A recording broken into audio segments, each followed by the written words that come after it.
जय जगन्नाथ। मासिक राशिफल 1 सेप्टेम्बर 2024 ठारू 30 सेप्टेम्बर 2024 यानी सन 2024 मसीहार सेप्टेम्बर मासटी केमिति कटिबो जो व्यक्ति राशि होची धनु राशि कौन अच्छी कौन प्रतिकार अच्छा जाना। प्रिय दर्शक बंधु ए मासरे आपनका पराक्रम क्षेत्र में विजय प्राप्ति हो किंतु प्रत्येक कार्य टिके लेट हो और बहुत फास्ट भी हो। बेले बेले देखिए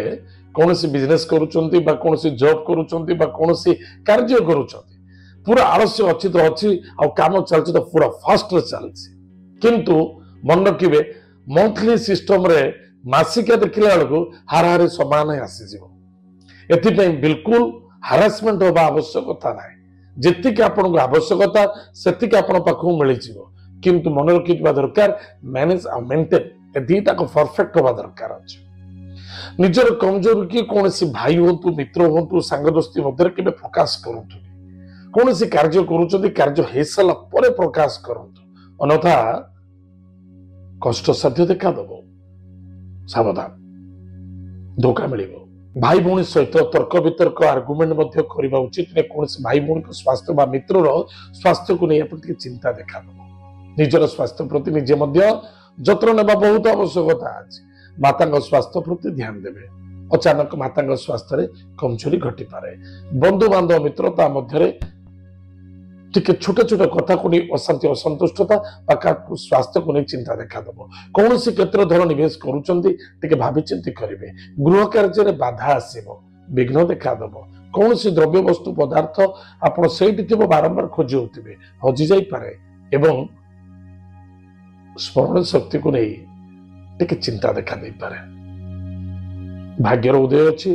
दूर यात्रा विदेश यात्रा भ्रमण जोग एवं कौन सी स्टेज शो करुँच यथेष्ट सम्मानित हेबे किंतु धैर्य बहुत आवश्यकता अच्छे धैर्य ही सफलतार मूल मंत्र अटे जो व्यक्ति पाखे धैर्य अच्छी से सफलता पाइबा केभे भी चुकिबे ना सफलता देखा दो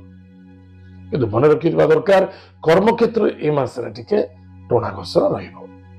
प्रत्येक कार्य टिके बाधा आसीबो कष्ट आसीबो मान सम्मान पर प्रभाव मध्य पड़ी पारे टिके ध्यान देबे पिता पुत्रंकर कथावार्ता मध्य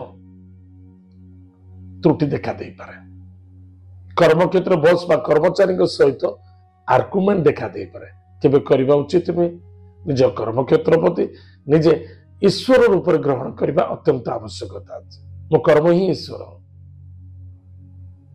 एवं जहाँ होची जहाँ करुची जहाँ करी सब ईश्वर की इच्छा चलो किंतु कर्म करने दरकार खाली ईश्वर की इच्छा चलने के हम ना कर्म करने दरकार कौन सी कर्म क्षेत्र आप बाधा आसूचे बारंबार चाहूँ छाड़देवी कर्म छाड़देवी बेपार चलुनी बंद करदेवी ना धैर्य आवश्यकता अच्छे धैर्य धरी था आगु को सफलता अच्छी कौन सी क्षेत्र आप जॉइनिंग करुँच जॉब रे टिके भावी चिंती कार्य कर खर्च टिके अधिक बढ़ कर्म रे बाधा आसव मानसिक क्षेत्र में अनेक प्रकार चिंता एवं दुविधा क्रिएट कर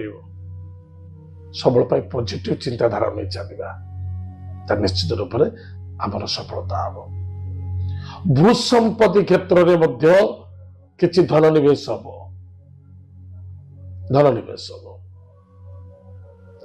प्रिय दर्शक बंधु कौन प्रतिकार करवा मासरे